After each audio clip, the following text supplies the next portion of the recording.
Students, application of derivative का पहला chapter है रेट मेजर, जिसका थ्योरी हम बता चुके हैं। अगर आप नहीं पढ़े हैं तो नीचे डिस्क्रिप्शन में लिंक दे दिए हैं, वहां से आप रेट मेजर का थ्योरी देख सकते हैं। उसमें आपको सिखाए हैं कि किसी चीज का रेट ऑफ चेंज निकालना है तो आपको सिंपल डिफरेंशिएशन करना पड़ेगा। डिफरेंशिएशन करने से रेट ऑफ चेंज मिल जाता है, रेट मेजर मिल जाता है किसी चीज का परिवर्तन का दर। ठीक है, जैसे आप एक्सेलरेशन पढ़े होंगे, rate of change of velocity with respect to time, A बराबर dv बटा dt, वहां पे डिफरेंशिएशन का यूज हुआ होगा। तो खैर इन सब चीज को विस्तार से डिस्कस किए हुए हैं। अब उस पर आधारित कुछ क्वेश्चंस है, कुछ प्रॉब्लम्स है जो एनसीईआरटी के अलावा अच्छा कुछ प्रॉब्लम्स यहाँ पे हम लोग डिस्कस करेंगे। पहला प्रॉब्लम है कि a balloon which always remains spherical has a variable radius. एक हमारा बैलून है जो हमेशा स्फेरिकल रह रहा है, यानी बैलून का शेप है spherical. Has a variable radius, उसका रेडियस वेरिएबल है, यानी बैलून जो है वो बड़ा या छोटा हो सकता है इस हिसाब से। Find the rate at which its volume is increasing. Volume के इंक्रीज करने का रेट पूछ रहा है। तो जिसका रेट पूछता है ना, जिसका रेट ऑफ चेंज पूछता है, उसी का हम लोग कौन सी करते हैं, डिफरेंशिएशन करते हैं। ठीक है, तो किसका रेट ऑफ चेंज पूछ रहा है, वॉल्यूम का, तो उसका डिफरेंशिएशन होगा। विथ रेस्पेक्ट टू रेडियस, ये भी दिया हुआ है, किसके रेस्पेक्ट में, रेडियस के रेस्पेक्ट में। जब रेडियस कितना हो, 7 सेंटीमीटर हो। आइए सवाल को सॉल्व किया जाए।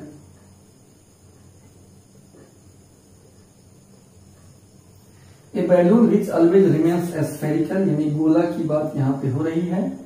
Find the rate at which its volume is increasing. तो हम यहीं से स्टार्ट करते हैं। वॉल्यूम ऑफ स्फेयर, क्योंकि किसका रेट ऑफ चेंज निकालना है, स्फेयर के वॉल्यूम का। स्फेयर के वॉल्यूम का डिफरेंशिएशन करना पड़ेगा। तो पहले स्फेयर का वॉल्यूम आप लिखिएगा तब होता है v बराबर 4/3 pi R cube, 4/3 pi R cube. इसी काम को रेट ऑफ चेंज बताना है, यानी इसका डिफरेंशिएशन करना होगा। आइए डिफरेंशिएशन करते हैं। विथ रेस्पेक्ट टू, इस सवाल में दिया रहेगा, रेडियस है यहाँ पे, तो रेडियस के रेस्पेक्ट में डिफरेंशिएशन करेंगे। dv बटा dr 4/3 पाई dr³ बटा dr। 4/3 पाई कांस्टेंट है, जो कांस्टेंट रहता है बाहर निकल जाता है, और फिर r³ का डिफरेंशिएशन कर लेंगे, r के रेस्पेक्ट में आसानी से हो जाएगा। इसको हम किस फार्मूला से तोड़ेंगे, x के पावर n का फार्मूला होता है ना, पावर गुना में आता है, इसके पावर में से 1 घट जाता है, तो यहां भी हो जाएगा 4/3 पाई, पावर गुना में आएगा, और इसका पावर 3 है वो कम होकर 2 हो जाएगा, इससे ही कट गया। तो स्टूडेंट dv बटा dr आ गया 4 पाई r²। इसलिए रेट ऑफ चेंज तो पूछ ही रहा है, वॉल्यूम का रेडियस के रेस्पेक्ट में आ गया, लेकिन कितना रेडियस पर, 7 सेंटीमीटर पे। तो यहां पे पुट कर देंगे r बराबर 7 सेंटीमीटर पर, और मान निकाल लेंगे 4 पाई 7 का स्क्वायर, 4 पाई गुना 49, 9 चौका 36, 6 हासिल 3, 4 चौका 16, 3 19, 196 पाई। अब साथ ही यूनिट लिखना होता है, बिना यूनिट का गलत हो जाएगा। तो ऊपर वॉल्यूम है, तो वॉल्यूम हो जाएगा सेंटीमीटर क्यूब, पर नीचे रेडियस है तो सेंटीमीटर। कितना आदमी इसको कटा देगा, कटाना नहीं है, इतना ही आंसर हो जाएगा। फिर से देख लीजिए, कुछ था नहीं, सवाल में खाली पहचान लेना है, किसका रेट ऑफ चेंज निकालना है, उसको लिखकर उसका डिफरेंशिएशन कर दीजिए, आंसर हो गया, रेट ऑफ चेंज मिल गया। यहाँ लिख ही दिए हैं कि अगर रेट मापना हो तो उसका एक ही उपाय है, डिफरेंशिएशन करना। अब किसके रेस्पेक्ट में, तो सवाल में दिया रहेगा कि रेडियस के रेस्पेक्ट में कि टाइम के रेस्पेक्ट में, तो जिसके रेस्पेक्ट में कहेगा उसके रेस्पेक्ट में हम डिफरेंशिएशन कर देंगे। समझ में आ गई बात?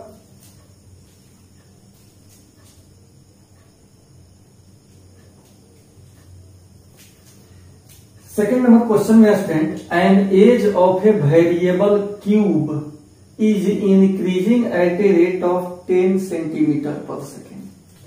क्यूब है, क्यूब का मतलब होता है घन, ठीक है। एन एज माने किनारा, of a variable cube is increasing at the rate of 10 centimetre per second. कोई क्यूब है, घन है, उसका किनारा 10 सेंटीमीटर पर सेकेंड से बढ़ रहा है। कोई क्यूब है, यहां देखिए, क्यूब तो आप जान ही रहे हो, घन।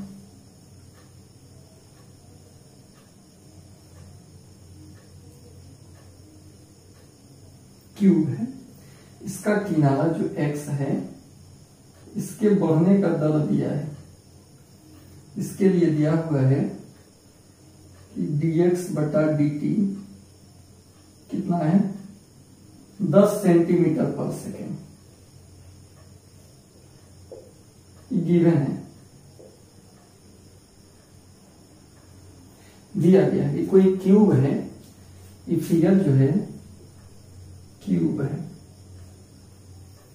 ठीक है। इसका किनारा 10 सेंटीमीटर पर सेकेंड से इंक्रीज कर रहा है, तो प्लस में लिखे हैं। अगर वहीं डिक्रीज करता, घटता अगर किनारा, तो यहां माइनस करके लिखते, ठीक। How fast the volume of cube is increasing, पकड़िए सवाल को। How fast the volume of cube is increasing, cube का जो वॉल्यूम होगा वो कितना तेजी से बदलेगा। When the edge is 5 centimetre long, जब किनारा का लंबाई 5 सेंटीमीटर लॉन्ग, जाहिर सी बात है जब क्यूब का भुजा बढ़ेगा, सभी भुजा अगर आपस में बढ़ेंगे, लंबाई, चौड़ाई, ऊंचाई, तो उसका आयतन भी बढ़ेगा।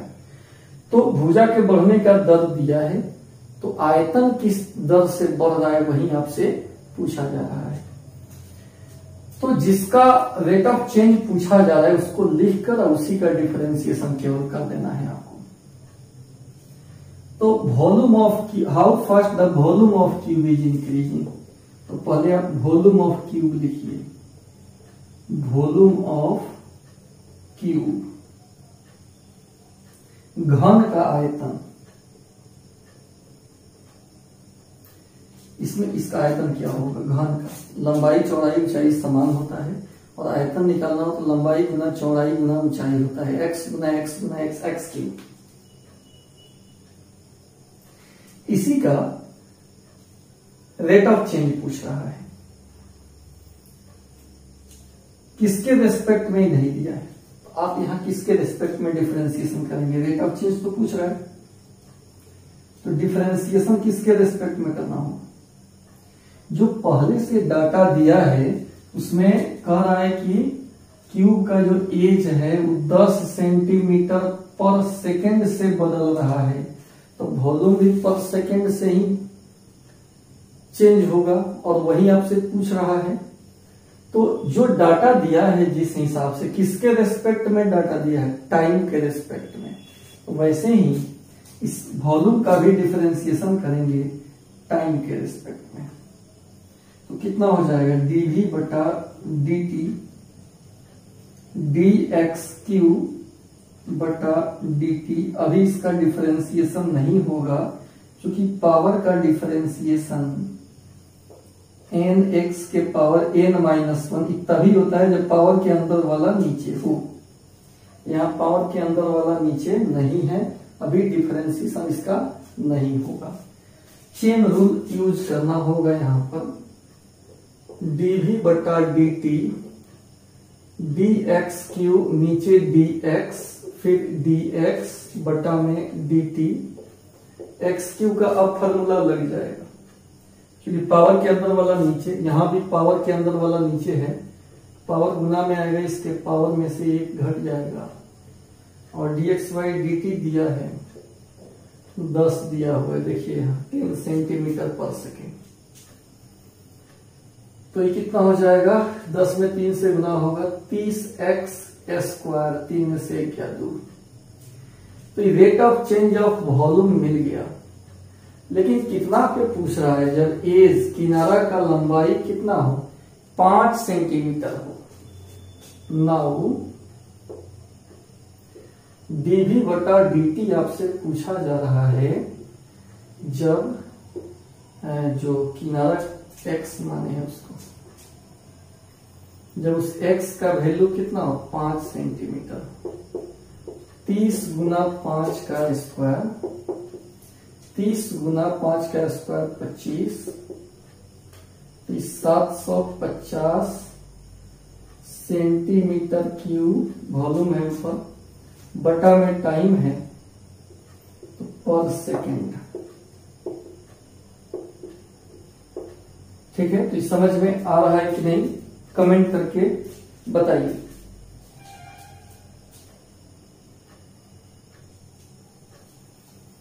तीन नंबर क्वेश्चन में स्टूडेंट कि the radius of a balloon is increasing at the rate of 10 centimetre per second. एक बैलून है जिसका रेडियस 10 सेंटीमीटर पर सेकेंड से चेंज हो रहा है। Eight what rate is the surface area of the balloon increasing. तो उस balloon का सरफेस एरिया कितना रेट से बढ़ेगा। When the radius is 15 centimetre, इसमें दिया नहीं है, हालांकि इसमें बैलून जो है वो एस्फेरिकल है, गोलाकार है। The radius of a balloon, of a spherical balloon लिखना चाहिए, नहीं लिखा है क्वेश्चन में, कोई बात नहीं, क्योंकि जब तक शेप पता नहीं रहेगा तब तक उसका सरफेस एरिया वॉल्यूम की बात नहीं कर सकते हो। लेकिन चूंकि बैलून है वो अधिकांशतः एस्फेरिकल ही होता है, उसी को कंसीडर करके सवाल को बनाएंगे और उसी का आपका आंसर मिल जाएगा। The radius of a balloon is increasing at the rate of 10 centimetre per second. तो सवाल में पहले जो दे रखा है कि रेडियस के बढ़ने का दर दिया है 10 सेंटीमीटर पर सेकेंड। अच्छा, पर सेकेंड सुनकर ही बटा में टाइम लगाएं, dr बटा dt दिया है। Eight what rate is the surface area of the balloon is increasing. Surface area के इंक्रीज करने का रेट आपसे पूछ रहा है। ये तो दिया है, इसको एक मान ली, कहीं यूज कर लेंगे इसका आगे अगर आवश्यकता पड़ेगा तो, दिया है तो आवश्यकता तो पड़ेगा ही। सरफेस एरिया के इंक्रीजिंग का रेट बताना है तो आप पहले सरफेस एरिया लिख लीजिए। Surface area of balloon, surface area कितना होता है, तो सरफेस एरिया होता है 4 पाई आर स्क्वायर। सरफेस एरिया होता है स्फीयर का, इसी का रेट ऑफ चेंज पूछ रहा है। तो सिंपल सा बात है, रेट ऑफ चेंज पूछ रहा है तो डिफरेंशिएशन करना पड़ेगा, लेकिन किसके रिस्पेक्ट में। तो जो दिया है वो टाइम के रिस्पेक्ट में दिया है, इसका भी कार्य हम टाइम के रिस्पेक्ट में ही करेंगे। तो ds बटा dt 4 पाई dr स्क्वायर बटा dt। स्वाभाविक है, यहाँ r है तो नीचे r होना चाहिए, नहीं तो डिफरेंशिएशन नहीं होगा, इसलिए चेन रूल यहां पे यूज कर रहे हैं।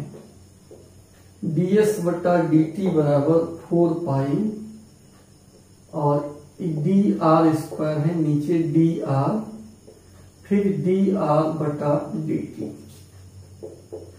4 पाई r स्क्वायर का 2r देखिए dr/dt का आवश्यकता पड़ गया, 10 दिया है तो यहाँ 10 लिख देंगे।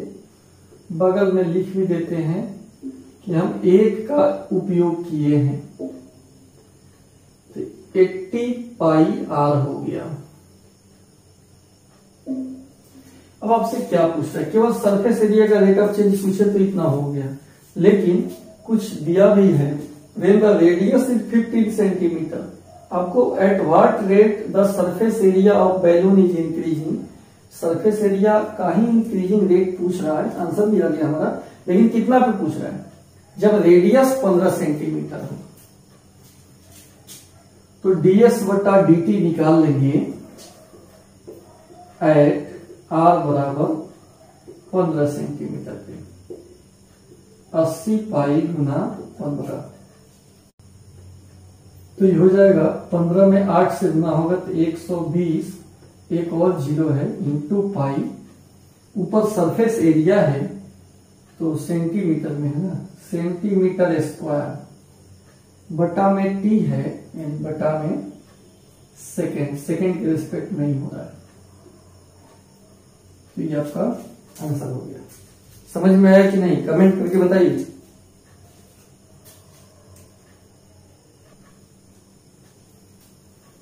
क्वेश्चन नंबर 4 देखा जाए स्टूडेंट, इसमें है कि a man 2 metre high walk at a uniform speed of 6 metre per minute, इतना स्पीड से वॉक कर रहा है, और मैन का हाइट भी दिया है 2 मीटर हाई मैन है। तो सवाल है walk at a uniform speed of 6 metre per minute away from a length post 5 metre high. पहले फिगर ड्रा कर लेते हैं। एक लैंप पोस्ट है, लैंप पोस्ट सड़क पे लगा रहता है ना, इसका लेंथ दिया है 5 मीटर हाई, 5 मीटर हाई है। यहां पे बल्ब लगा रहता है। तो सवाल है कि एक man 2 metre high walk at a uniform speed of 6 metre per minute, road पर एक आदमी जो है 6 metre per minute away from a lamp post, lamp post से दूर भाग रहा है। कितना से भाग रहा है? 6 metre per minute, 6 metre per minute.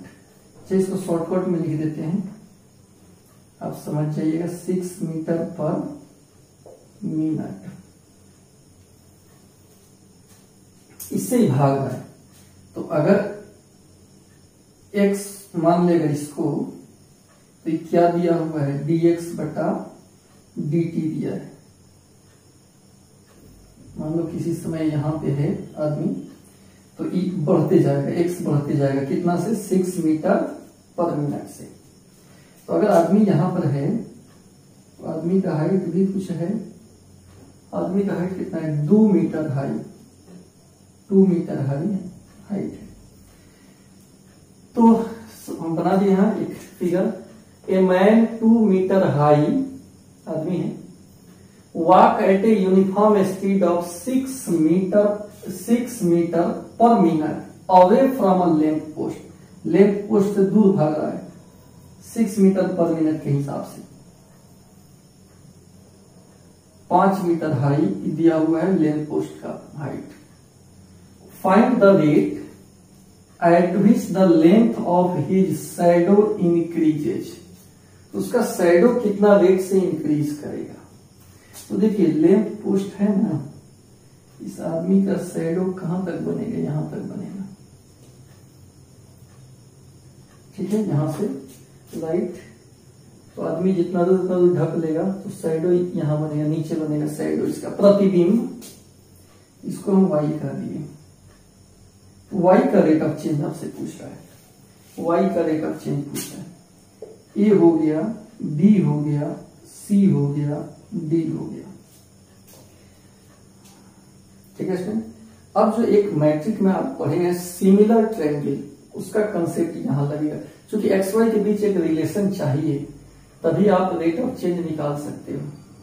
आपसे y का रेट ऑफ चेंज पूछ रहा है, find the rate at which the length of each shadow increases, यानी टू फाइंड, क्या हमको निकालना है, हमको निकालना है dy बटा dt, यही हमको निकालना है।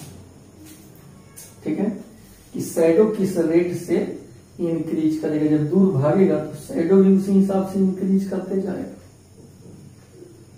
तो y का हमको रेट ऑफ चेंज बताना है। शैडो यहां से तो बनेगा नहीं, यहां से बनेगा नहीं। तो और जितने दूर भागेगा इस शैडो का लंबाई उतना ही बढ़ते जाएगा। देखना, लाइट के बहुत नजदीक रहते हैं, खंभा के नजदीक तो छोटा सा शैडो बनता है, जब जब दूर भागते जाएगा तो शैडो भी आपका क्या होगा, उसका भी लेंथ बढ़ते जाएगा। उसी का रेट ऑफ चेंज पूछ रहा है। तो यहाँ पर चूंकि एक बड़ा triangle A B C D E कर देते हैं, ए बी ई, चूंकि triangle A B E and छोटा triangle C D E are similar triangle है। तो लेंथ ऑफ साइड्स जो होगा प्रोपोर्शनल होगा, इसका लंबाई y हाइट पहले दोनों का देख लेते हैं, यानी 5/2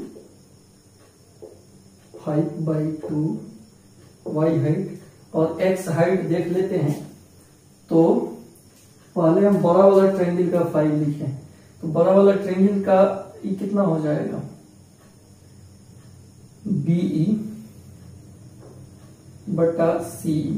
अच्छा, हम एक ऐसे लिख लेते हैं, पहले AB बटा CD, एक वैल्यू बाद में रखेंगे, AB बटा CD बराबर BE बटा CE, BE बटा CE। अब मान रख लीजिए, AB का मान कितना है स्टूडेंट, 5 है, CD का मान कितना है, 2 है, BE का मान कितना है, x प्लस y, और CE का मान कितना है, y है। बस इसको सॉल्व कीजिए तो हो जाएगा 5y is equal to 2x plus 2y। y को लेकर घटा लीजिए, 5y माइनस 2y बराबर 2x, 3y बराबर 2x, ये एक रिलेशन हो गया। अब यहां हम डिफरेंशिएट कर लेते हैं विथ रेस्पेक्ट टू टाइम, क्योंकि हमको निकालना है dy बाई dt, और डिफरेंशिएशन से ही मिलेगा dy बटा dt, 2 छट जाएगा, dx बटा dt हो जाएगा। 2 dx बाई dt दिया हुआ है 6 मीटर पर मिनट, यानी 6 दिया हुआ है। तो dy बाई dt अगर हम निकालेंगे यहां से स्टूडेंट, 6 में 2 से मल्टीप्लाई करेंगे, 12 बाई बटा में 3 हो जाएगा, यानी 4 मीटर पर मिनट। इसी हिसाब से शैडो इंक्रीज करेगा, इसी हिसाब से प्रतिबिंब क्या करेगा, इंक्रीज करेगा। समझ में आया कि नहीं, कमेंट करके बताइए।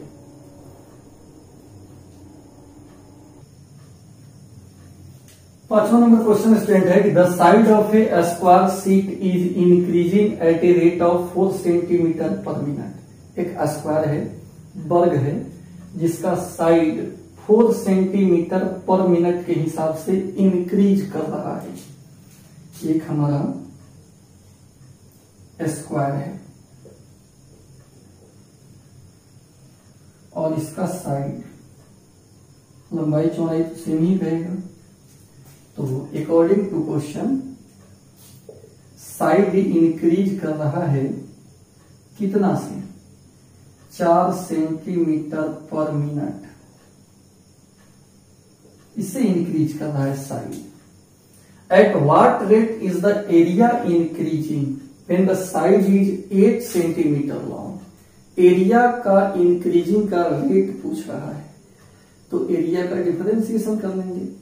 जिसके इंक्रीजिंग का रेट पूछेगा उसका डिफरेंशिएशन होगा। तो पहले एरिया लिख लेते हैं।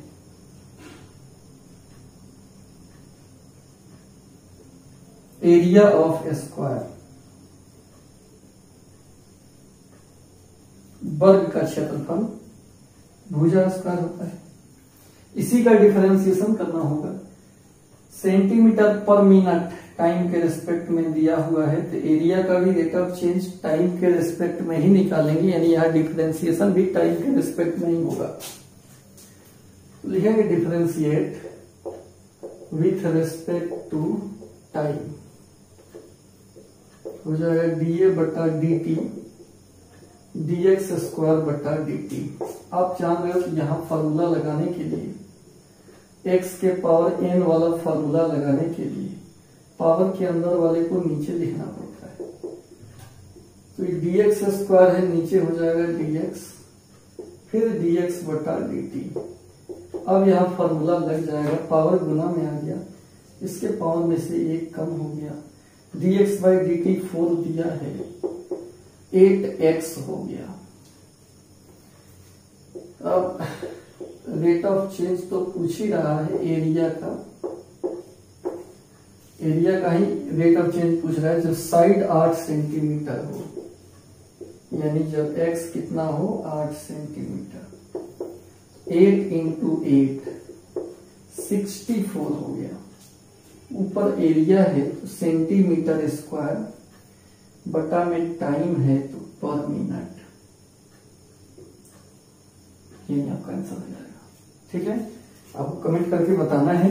अभी तक अगर लाइक नहीं किए हैं तो लाइक भी कर देना है, और अगर कहीं किसी स्टेप में या कोई सवाल नहीं समझ में आए तो भी कमेंट करके बताना है, क्योंकि आपका फीडबैक मिलता है तो पता चलता है कि और कैसे आगे काम किया जाए कि आपको समझ में आए।